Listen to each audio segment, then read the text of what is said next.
भाजप पुणे शहरचे पदाधिकारी असलेले प्रमोद कोंढरे यांनी एका महिला पोलीस निरीक्षकाचा विनयभंग केल्याप्रकरणी त्यांच्यावरती आता गुन्हा दाखल करण्यात आलाय. त्यांना अटकही झाली आहे. या सगळ्यानंतर भाजप पक्ष म्हणून भाजपची भूमिका काय आहे यावर बोलण्यासाठी माझ्याबरोबर आता शहराध्यक्ष आहे. भाऊ, काय सांगाल एकंदरीत आधीचं ओंकार कदमचं प्रकरण आणि आता हे सगळं का कसं बघताय तुम्ही आणि पक्ष म्हणून भूमिका काय? नाही, काल रात्री या विषयाची माहिती मला कळाली.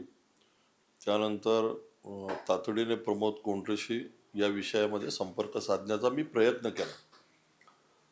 मला असं वाटतं की एखाद्या महिला पोलीस अधिकाऱ्याच्या संदर्भात अशा पद्धतीने काही घडणं किंवा याची तक्रार होणं, त्यामुळं ह्या विषयामध्ये पोलीस योग्य त्या पद्धतीने या विषयाची चौकशी करतील. प्रमोद कोंढरे गेले अनेक वर्ष भारतीय जनता पार्टीच्या माध्यमातून काम करतायत. त्यामुळं त्यांच्या बाबतीत हे सगळं आत्ता जे घडलंय याची विचारणा पक्ष म्हणून जी करणं आवश्यक होतं. काल रात्री त्यांनी या संदर्भामध्ये असं एक पत्र पक्षाला दिलेलं आहे. त्यात असं म्हणलंय की एवढ्या या कार्यक्रमाच्या गर्दीमध्ये किंवा अनावधानाने हे घडलं असेल माझ्याकडनं, असं हेतुपुरस्सर होणार नाही, परंतु या विषयाची चौकशी पूर्ण होईस्तोपर्यंत मला पदमुक्त करावं. आणि त्यांनी राजीनामा पक्षाकडे दिलाय. तो काल आम्ही स्वीकारला. प्रदेश भारतीय जनता पार्टीतल्या वरिष्ठ नेत्यांशी या विषयात चर्चा करून आम्ही तो राजीनामा स्वीकारला. आता मला असं वाटतं की हा विषय पोलीस प्रशासनाचा आहे. ते या विषयात योग्य त्या पद्धतीने चौकशी करतील आणि चौकशी अंती यातून जो निष्कर्ष येईल त्यावरती पुढील कार्यवाही करण्यात येईल.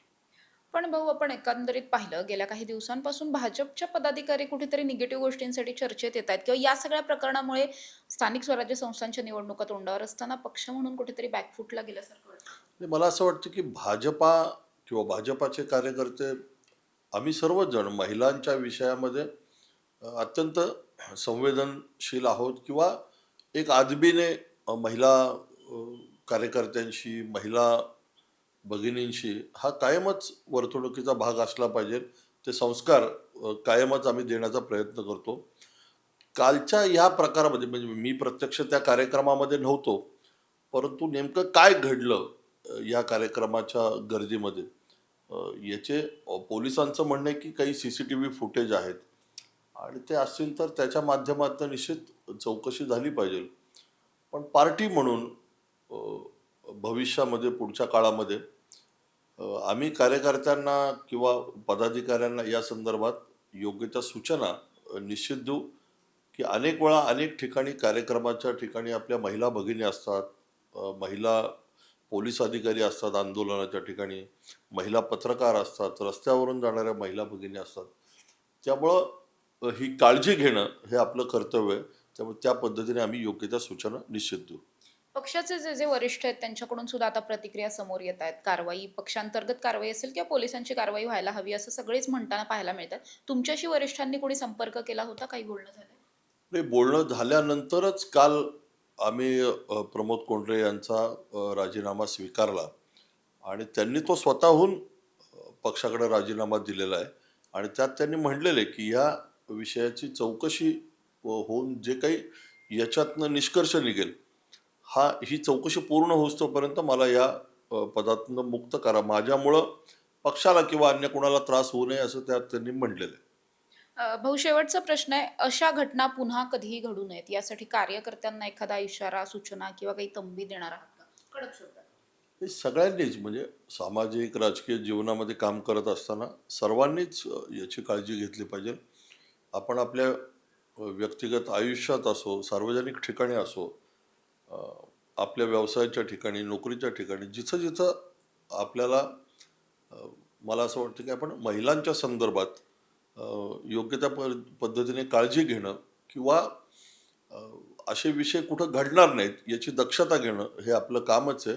आणि त्या पद्धतीने आम्ही निश्चित पुढच्या काळामध्ये प्रयत्न करू. नक्कीच आपण बघतोय की आता या प्रकरणामध्ये प्रमोद कोंढरे यांना अटक झालेली आहे. पक्षाचा राजीनामा पक्षाने स्वीकारलेला आहे. जोपर्यंत ही सगळी प्रक्रिया चालू आहे, तपास चालू आहे, तोपर्यंत हा राजीनामा असाच असणार आहे. त्याचबरोबर जर ते दोषी आढळले तर कदाचित पक्षातून त्यांचं निलंबन सुद्धा होऊ शकतं. मात्र इथून पुढच्या काळात पक्षाच्या कार्यकर्त्यांकडून अशा पद्धतीच्या कुठल्याही घटना अनवधानाने सुद्धा घडणार नाहीत. यासाठी भाजप पक्ष म्हणून आता या सगळ्यावरती विचारविनिमय सुरू असल्याचं शहर अध्यक्षांनी सांगितलंय. कॅमेरा पर्सन निलेशसह समृद्धी जाधव, टॉप न्यूज मराठी, पुणे. घ्या परदेशात भरारी, तेही सर्वसामान्यांना परवडणारी. ₹1 भरा आणि थायलंडमध्ये फिरा. सचिन इंटरनॅशनल घेऊन आले आहेत जगातली सर्वात स्वस्त परदेश टूर. पूर्ण 5 दिवसांचं पॅकेज आता फक्त ₹32,999 पॅकेजमध्ये विमान प्रवास, हॉटेल, ब्रेकफास्ट, ट्रान्सपोर्ट आणि प्रेक्षणीय स्थळे.